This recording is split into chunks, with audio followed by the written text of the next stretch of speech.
नमस्कार, India voice देख रहे हैं आप। मैं हूं आपके साथ दीक्षा चौधरी। बुलेटिन की शुरुआत करते हैं अहम जानकारी के साथ। नई दिल्ली घोषणा पत्र पर मंजूरी मिल गई है। ये प्रेस कॉन्फ्रेंस हुई थी, एस जयशंकर और ने प्रेस कॉन्फ्रेंस की G20 को लेकर। इस दौरान उन्होंने कहा कि नई दिल्ली घोषणा पत्र पर मंजूरी मिल गई है। 37 पेज के घोषणा पत्र में यूक्रेन का 4 बात का जिक्र किया गया। इस दौरान उन्होंने कहा, एक धरती, एक परिवार, एक भविष्य पर जोर। अफ्रीकी यूनियन को स्थायी सदस्यता मिली है। जयशंकर ने कहा कि वैश्विक समस्याओं के निराकरण पर जोर दिया गया है। वहीं उन्होंने कहा कि इस भारत की अध्यक्षता से कई समाधान मिले हैं।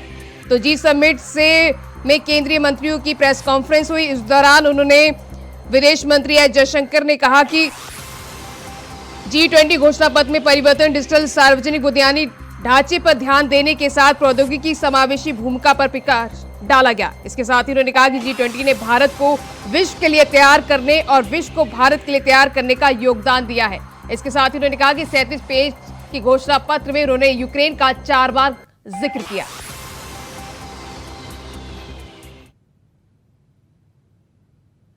We have consciously sought to make this G20 as inclusive and broad-based as possible. It is witnessing the participation of its 20 member states, 9 invitee nations and 14 international organizations. It is a matter of particular satisfaction for us that the African Union has this morning become a permanent member of the G20, that too during the Indian presidency. This is in keeping with the priority that we attach to addressing the urgent concerns of the global south. You would recall that at the beginning of our presidency, at Prime Minister Modi's initiative, 125 nations were consulted to express the voice of the global south. वहीं G20 के सम्मेलन को लेकर जहां पूरी दुनिया की नजर देश की राजधानी दिल्ली में टिकी हुई है, वहीं दिल्ली के सरोजनी नगर बाजार के दुकानदारों का भी नजर दिल्ली में आए विदेशी मेहमानों पर टिकी हुई है। सरोजनी बाजार की दुकानदारों ने विदेशी मेहमानों के स्वागत के लिए न सिर्फ फूलमाला का इंतजाम किया, बल्कि उनके लिए विशेष डिस्काउंट की भी घोषणा की, जिसका जायजा लिया इंडिया वॉइस की टीम ने। राजधानी दिल्ली में जहां एक तरफ G20 की बैठक हो रही है, वहीं पूरी दुनिया की नजर राजधानी दिल्ली में है। और इस समय मौजूद है हम सरोजिनी नगर में, जो कि दिल्ली की एक प्रमुख मार्केट है। और यहाँ पर आपको बता दें कि जो दुकानदार हैं वो बाहर से जो डेलीगेट्स आए हैं प्रतिनिधियों के साथ, उनके लिए विशेषकर 50% तक का उन्होंने डिस्काउंट रखा है। और हमारे साथ देखिए कि इस समय मौजूद हैं हम मार्केट जिस तरीके से आज शनिवार का दिन और जिस तरह से यहाँ पर जो क्राउड होता था G20 की बैठक की वजह से यहाँ पर भी पब्लिक कम है। और आप देख सकते हैं किस तरीके से यहाँ पर जो पैर रखने की जगह नहीं होती थी, लेकिन यहाँ पर जो लोगों का जमावड़ा है बिल्कुल कम हो गया है। और हमारे साथ यहाँ पर दुकानदार मौजूद है बात करने के लिए कि किस तरीके से यहाँ पर जो डिस्काउंट रखा गया है दुकानदारों की तरफ से, और जो डेलीगेट्स आने की जो संभावना थी, लेकिन इस तरीके का कुछ माहौल नहीं दिख रहा। और जो भीड़ भी यहाँ पर अक्सर देखी जाती थी वो भी बहुत कम दिख रही है। क्या वजह है? वजह है कि देखें, पब्लिक समझदार है। पब्लिक चाहती है कि G20 सम्मेलन हो रहा है तो अपने घर में रहें, और रोड पे निकलेंगे तो दिक्कतें तो है ही G20 में। लेकिन सरकार ने ऐसा नहीं, मार्केट भी खुली है, 50% डिस्काउंट दे रहे हैं। और उन्होंने तिलक से और माला से पहना के स्वागत के लिए तैयारी भी कर रखे हैं जी। लेकिन यहाँ पर जो संभावना जताई जा रही थी कि जो फॉरेनर्स आएंगे, जो डेलीगेट्स यहाँ पर शॉपिंग के लिए आएगा, लेकिन उस तरीके का कुछ दिख नहीं रहा है। इस पर क्या कहना है? देखें, इस समय प्रधानमंत्री यहाँ आने कहाँ समय मिलेगा।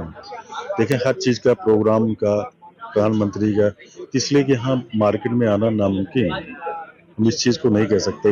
यहाँ आने के लिए देखें, उनको रूटीन हर चीज रखा गया है, इसलिए सरोजिनी नगर नामुमकिन है, यहाँ नहीं आ सकते। क्या कुछ तैयारियां की गई है दुकानदारों ने यहाँ पर फूल माला के साथ साथ तिलक और इस तरीके से स्वागत के लिए? अगर कोई डेलीगेट्स यहाँ पर आता है तो आ सकते हैं। तो यहाँ तिलक मिठाई माला पहना के उनका स्वागत के लिए पूरी तैयारी कर रखे हैं। तो जिस तरीके से दुकानदार बता रहे हैं कि उन्होंने जो डेलीगेट्स यहाँ पर बाहर से अगर आता है तो उनकी तैयारियां के लिए फूल माला और मिठाई जैसी चीजों का यहाँ पर व्यवस्था की गई है, लेकिन संभावना बिल्कुल कम दिखती है। और हमारे साथ और भी जो दुकानदार है उनसे बात करने की कोशिश करेंगे कि किस तरीके से देख रहे हैं कि क्या नाम है यहाँ पर, और दिन जो भीड़ होती है आज बहुत कम भीड़ है यहाँ पर। ये तो बहुत कम भीड़ है आजकल, भीड़ तो है ही नहीं कुछ नहीं। और कुछ संभावना भी जताई जा रही थी कि डेलीगेट्स यहाँ पर आएंगे। जो हमारे साथ मौजूद है जो यहाँ के जो सरोज नगर मार्केट की मिनी मार्केट के जो अध्यक्ष हैं अशोक रंधावा जी, और आप देख सकते हैं वो पूरी तैयारी के साथ यहाँ पर बैठे हैं। उन्होंने फूल माला चंदन का जो तिलक है और जो मिठाई है काजू कतली, वो भी इन्होंने डेलीगेट्स जो यहाँ पर फॉरेनर्स मेहमान आएंगे अगर शॉपिंग के लिए, उनके स्वागत के लिए रखी है। आइए उनसे बात करते हैं। रंधावा जी, जिस तरीके से आपने जो मेहमानों के स्वागत के लिए यहाँ पर फूल माला का आयोजन किया है और मिठाई रखी है, चंदन का तिलक लगाने के लिए रखा है, क्या कुछ कहना चाहेंगे? देखिए सर, आज से 4 दिन पहले हम लोगों को ये पता चल रहा था कि नई दिल्ली की तो मार्केटें बहुत सारी बंद ही है, तो हमें भी ये लग रहा था कि कहीं हमारी सरोजनी नगर मार्केट ना बंद हो, पर वो बंद नहीं हुई। और हम लोगों ने ये सारे दुकानदारों ने आपस में डिस्कशन करा कि भाई इतना बड़ा इवेंट होने जा रहा है और वो भी दिल्ली में, हमारे पड़ोस में बिल्कुल, तो क्यों ना कुछ अच्छा किया जाए।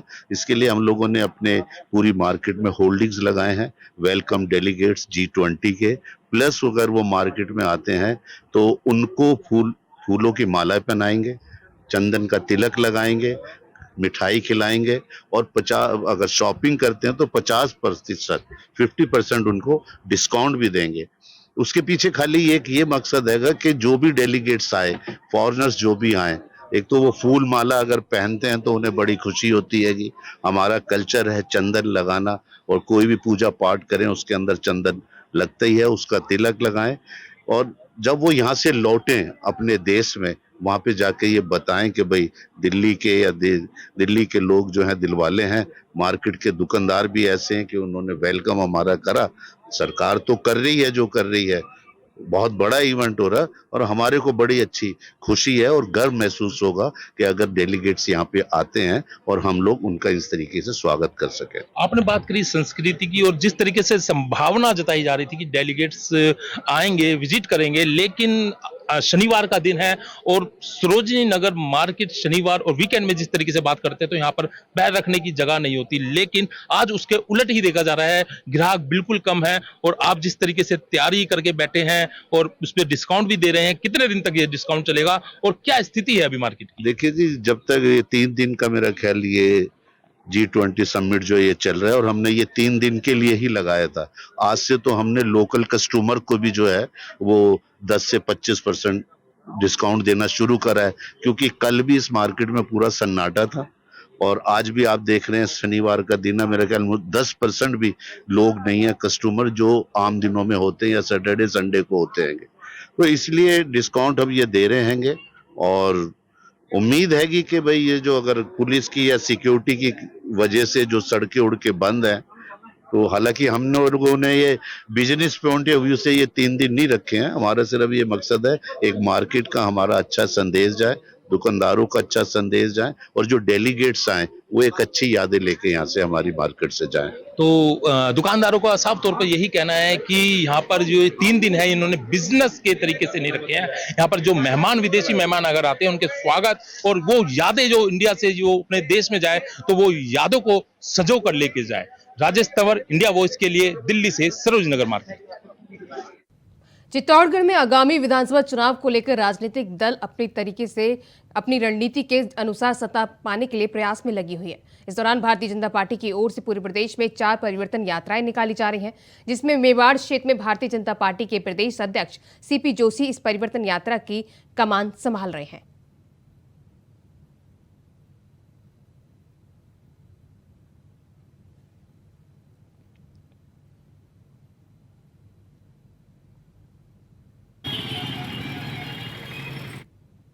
भारतीय सेना के जाबाज सिपाही ओम प्रकाश सारण का अंबाला कैंट हरियाणा में ड्यूटी के दौरान शहीद हो गया। बता दें कि शहीद ओम प्रकाश सारण का पार्थिव देह बीकानेर लाया गया है, तो वहीं कैप्टन चंद्र चौधरी स्मारक पर पार्थिव देह को आम लोगों ने दर्शन किए और अब शहीद ओम प्रकाश चारण अंतिम संस्कार पैतृक गांव पालना में होगा।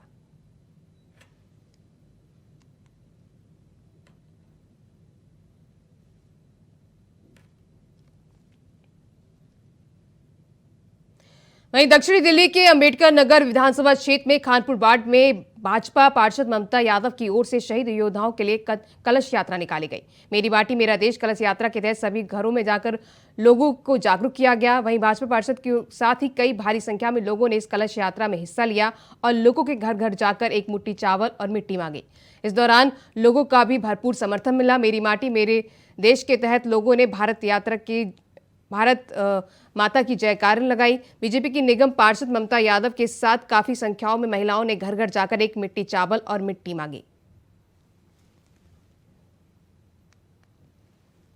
हमारे सबकी लोकप्रिय इस प्रोग्राम के तहत आप सभी से चावल या मिट्टी लेने के। वहीं राजस्थान के डींग में देर रात चोरों ने डीजे गाड़ी को चोरी करके रफू चक्कर हो गए। बता दें कि जब सुबह मकान मालिक को मकान के बाहर खड़ी गाड़ी नहीं दिखाई दी तो वहीं मकान मालिक ने गाड़ी को काफी तलाश की लेकिन गाड़ी कहीं नहीं मिली, जिसके चलते मकान मालिक ने थाने में जाकर चोरी की एफआईआर दर्ज कराई। लेकिन पुलिस अभी तक कुछ पता नहीं लगा पाई है। इससे पहले भी कस्बे में 2 चोरियां हो चुकी हैं, लेकिन फिलहाल अभी तक पुलिस को चोरों का पता नहीं मिल पाया है। लगातार पुलिस प्रशासन इसको लेकर सतर्क है, लेकिन चोरों के हौसले लगातार बुलंद हैं।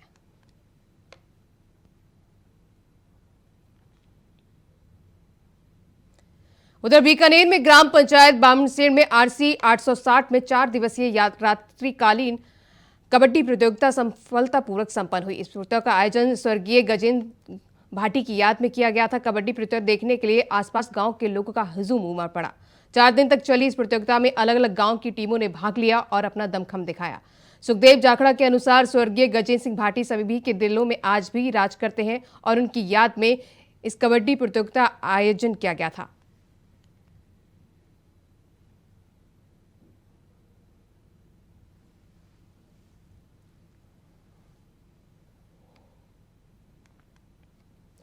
यमुनानगर में हर बार की तरह इस बार भी जिला कष्ट निवारण समिति की बैठक हुई। राज्यमंत्री कमलेश डांडा ने बैठक की अध्यक्षता की। इस दौरान बैठक में कुल 15 शिकायतें रखी गईं, जिसमें से 12 शिकायतों का तुरंत निस्तारण किया गया। वहीं 12 शिकायतों को अगली बैठक में रखा जाएगा। राज्यमंत्री कमलेश डांडा ने बताया कि पुलिस, पंचायत और सिंचाई विभाग से जुड़ी कई विभागों की शिकायतें आई थी, जिनका समाधान कर दिया गया है। तो यमुनानगर में जिला कष्ट निवारण समिति की बैठक हुई। बैठक की अध्यक्षता कमलेश डांडा ने की। इस दौरान उन्होंने लोगों की फरियादें सुनी। इसके साथ ही उन्होंने 15 शिकायतों में से 12 शिकायतों का तुरंत निस्तारण किया।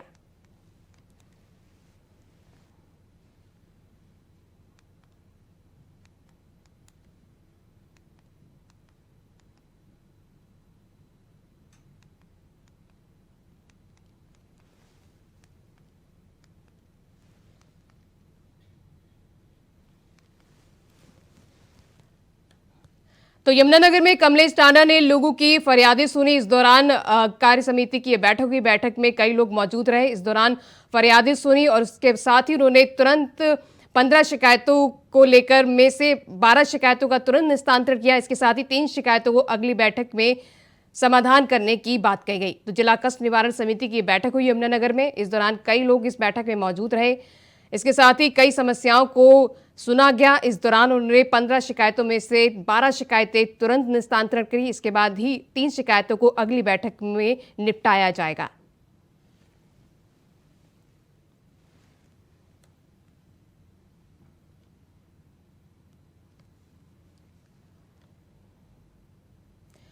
तो बात करते हैं हम यूपी के मुरादाबाद से। मुरादाबाद से समाजवादी पार्टी के सांसद डॉक्टर उन्होंने ईवीएम पर सवाल उठाए हैं। सपा सांसद ने ईवीएम पर सवाल उठाए हैं। उन्होंने कहा कि उपचुनाव से भारी अंतर जीतने के बाद भी ईवीएम पर उन्होंने सवाल उठाए हैं। बता दें कि सपा सांसद ने कहा कि इस बार कोशिश तो कही गई, लेकिन जीत के दौरान वोटों का अंतर इस बार इतना ज्यादा था कि वे कामयाब नहीं हो पाए।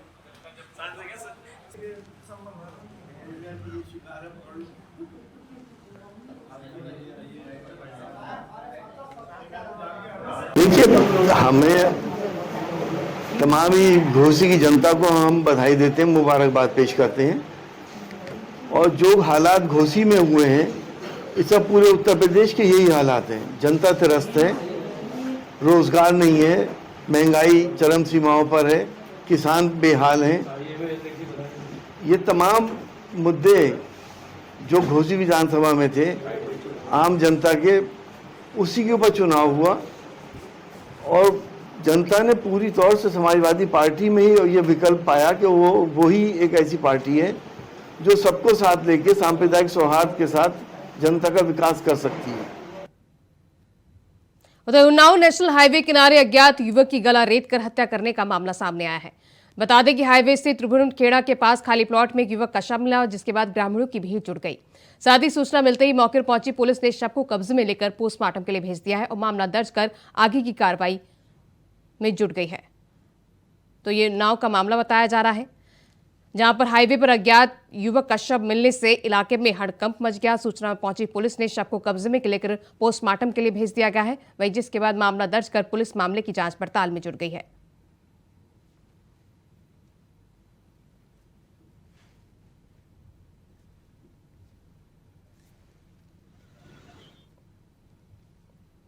उधर जौनपुर पुलिस ने कार्रवाई करते हुए फर्जी पुलिस वाले को गिरफ्तार किया है।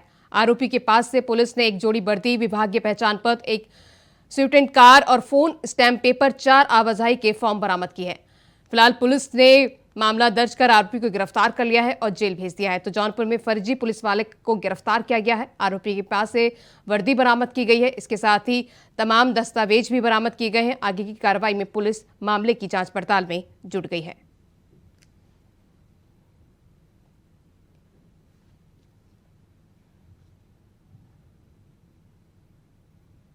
उधर रायबरेली में दिन प्रतिदिन अपराधियों के हौसले बुलंद होते जा रहे हैं।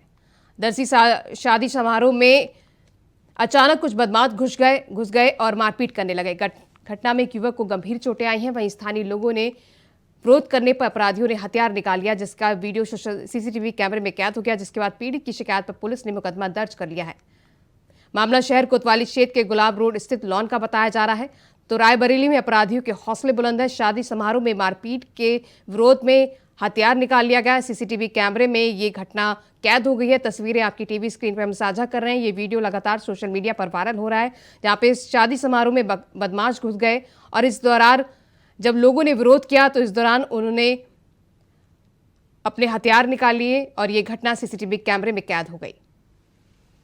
तो फिलहाल पुलिस मामले की जांच पड़ताल में जुट गई है। ये रायबरेली का ये मामला बताया जा रहा है।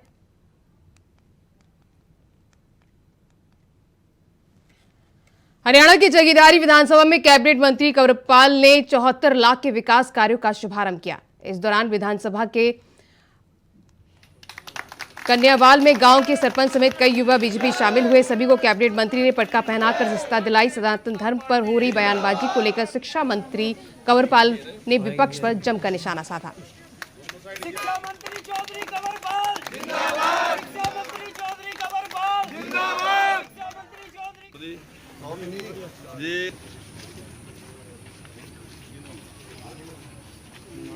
तो यमुनानगर में शिक्षा मंत्री कंवरपाल गुर्जर, कैबिनेट मंत्री कंवरपाल गुर्जर ने शुभारंभ किया। इस दौरान उन्होंने कई लोगों को पटका पहनाकर स्वागत किया। वहीं 74 लाख के विकास कार्यों का उन्होंने शुभारंभ किया।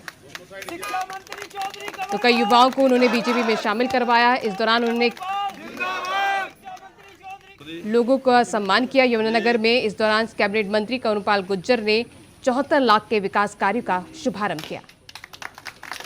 देखिए, निकम्मे लोग हैं जिस प्रकार से सनातन धर्म की आलोचना वो लोग कर रहे हैं।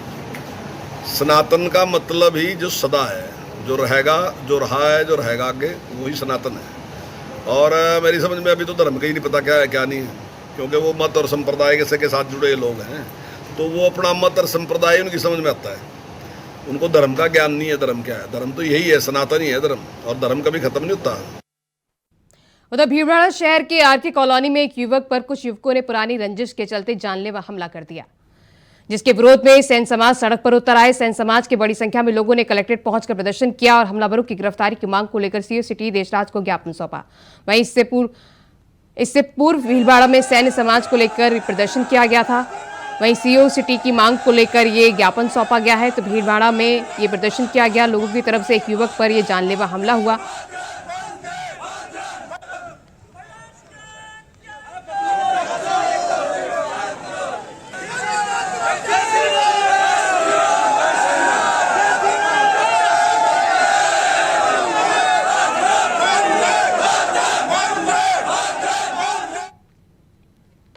वहीं उधर मध्य प्रदेश में भाजपा द्वारा आयोजित जन आशीर्वाद यात्रा मंदसौर से रतलाम जिले के ज्वारा पहुंची, जहां पर विधायक डॉक्टर राजेंद्र पांडे के नेतृत्व में सैकड़ों कार्यकर्ताओं ने यात्रा का स्वागत किया, जिसके बाद यात्रा में ज्वारा विधानसभा क्षेत्र का भ्रमण किया।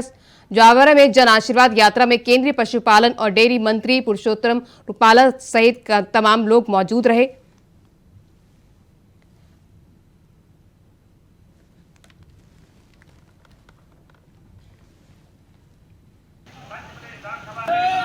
वहीं जावरा चौपाटी रोड पर राज्यसभा सांसद कविता पाटीदार ने सभा को संबोधित करते हुए कांग्रेस पर तीखे हमले किए। उन्होंने कहा कि अब विश्व पटल पर भारत सबसे बड़ी शक्ति के रूप में उभर रहा है।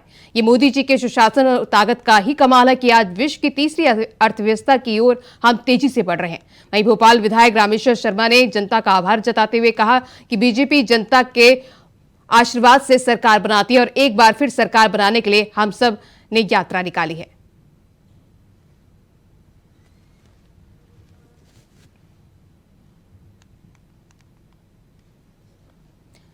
उधर राजस्थान के धौलपुर में अपराधियों के हौसले बुलंद हो गए हैं, जहां बाइक सवार अपराधियों ने कांग्रेस नेता पर दिनदहाड़े फायरिंग कर दी, जिससे कांग्रेस के मंगरोल ब्लॉक अध्यक्ष इतराम गुज्जर को चोटें आई हैं की मौत हो गई है। घटना के अंजाम देकर अपराधी मौके से फरार हो गए। घटना की सूचना मिलते ही पुलिस मौके पर पहुंची और वही हमले का वीडियो भी सामने आया है। हत्या के बाद इलाके में तनाव बना हुआ है, जिस कारण इलाके में भारी संख्या में पुलिस बल तैनात किया गया है। मृतक मोहम्मद गुज्जर के भतीजे श्याम सुंदर ने बताया कि उनके पांव में पटवारी कार्यालय का उद्घाटन होना था, जिसके लेकर वो टेंट का सामान लेने के लिए गए थे। टेंट का सामान लेते वक्त अचानक बाइक सवार लोगों ने उन पर हमला बोल दिया।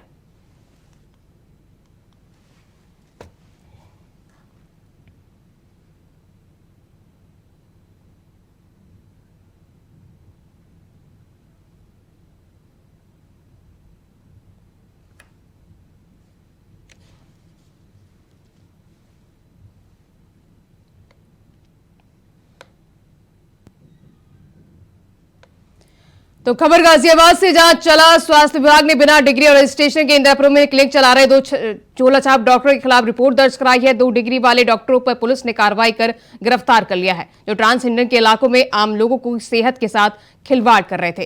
तो बिना डिग्री के चला रहे थे क्लिनिक, जिसके चलते पुलिस ने कार्रवाई करते हुए दोनों को गिरफ्तार कर लिया है। ये लोग फर्जी डिग्री के साथ आम लोगों की सेहत के साथ खिलवाड़ कर रहे थे, जिसके चलते स्वास्थ्य विभाग की ये बड़ी कार्रवाई है। बिना डिग्री के चला रहे थे क्लिनिक, जिसके चलते पुलिस ने कार्रवाई करते हुए डॉक्टरों को गिरफ्तार कर लिया है। गाजियाबाद का ये मामला बताया जा रहा है, जहां स्वास्थ्य विभाग की टीम ने बड़ी कार्रवाई की है। फर्जी डिग्री चला रहे थे, जिसके चलते 2 डॉक्टरों को गिरफ्तार किया गया है। बिना डिग्री के ये 2 डॉक्टर क्लिनिक चला रहे थे, जिसके चलते पुलिस को इसकी जानकारी मिली और पुलिस ने छापा मारकर 2 डॉक्टरों को गिरफ्तार किया है।